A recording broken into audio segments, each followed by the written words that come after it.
bangayan na lang ng ating mga nasa politika, di ba? Wala na talaga yung pagbabago. Konsensya na lang talaga ang magdala sa kanila para magbago sila, di ba? Konsensya na lang nila talaga para magbago ang isip nila. Yan, pag nandito po tayo sa bukid na to, wala tayong problema, di ba? Wala tayong pakialam, parang hindi natin ramdam na may problema yung bansa natin, di ba? O, tingnan mo yung iba, chill lang. Ayan, no? Wow, sarap naman maglakbay dito sa kabuktiran na ito, no?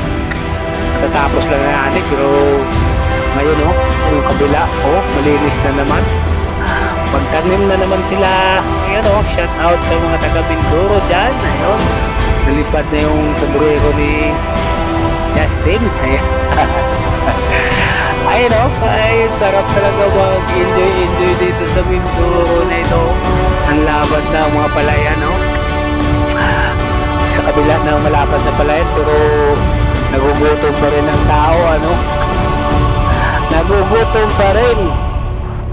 Kasi dahilan sa mga sakim na nakaupo sa pisto natin, di ba?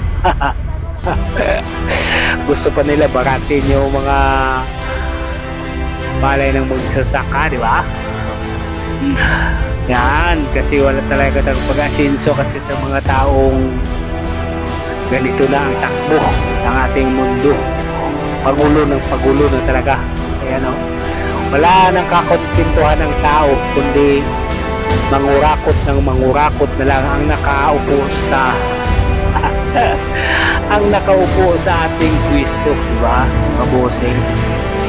Wala man tayong tinutukoy kung sino-sino, kaya lang ramdam talaga natin. Ayan, mga bossing, ramdam na talaga natin yung mga papahirap dulot ng ating mga nasa gobyerno natin, di ba? Tara, magbundok muna tayo at maglibang-libang tayo roon sa bundukan ng Mount Sayon. Nasa Mount Sayon, papunta tayo ng Mount Sayon, kaya napakaganda ng kalsada. Hindi katulad dati na napakahirap ang daan dito. Hindi pa simentado, road pa, marami pang lubak.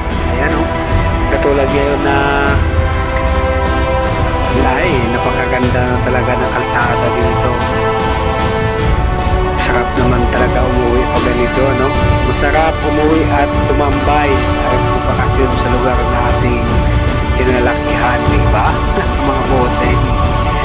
Kung alam nito kung saan, ay mag-comment naman kayo dyan sa baba. Ayan, nasa Rizal banda ito. Ramdaman pahin na nakita sa ating mga nasa posisyon, di ba?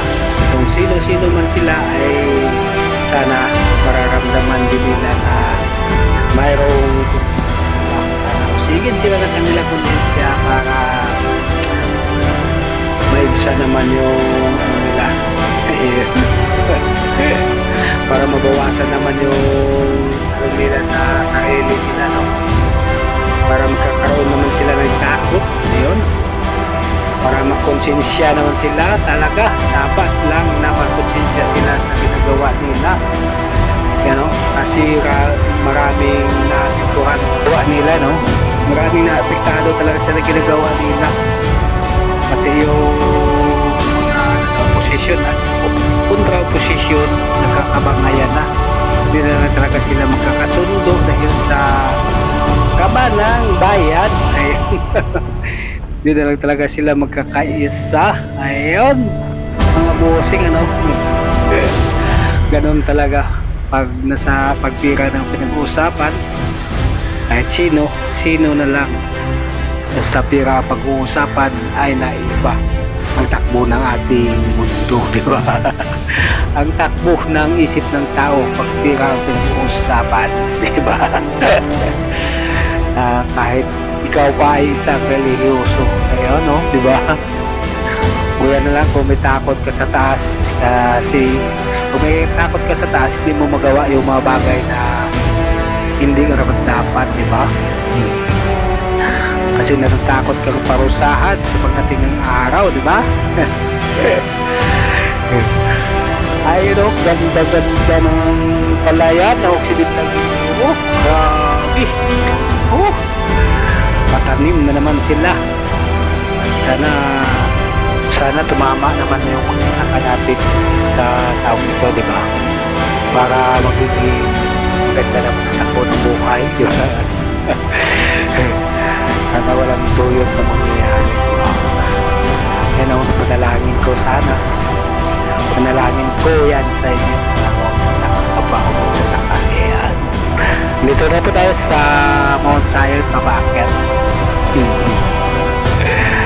Mabakit na po tayo ng Mount Zion. Kaya dito tayo palipas ng magpapalipas ng oras. Kasi maganda na ang panahon ngayon kasi pasansit na. Alas 4, alas 5 na ng hapon. Ayun, napakaganda ng sunset dito sa taas ng Mount Zion na ito. Ayun. Shoutout sa lahat ng mga taga-Occidental Mindoro. Paki-like and share na kailangan ng video. Salamat sa inyo. Salamat sa inyo mga bossing. Ayun. Nandito na po tayo sa bulubundukin ng Occidental Mindoro. Ayan, napakagandang view, parang chocolate hills dito sa taas. Thank you so much at hanggang dito na lang. Putulin na lang natin, mahaba naman ito mga bossy, no? Mahaba ang video ko nito. Ayan, thank you so much. Mabuhay tayo lahat. Hanggang dito na lang. Bye-bye!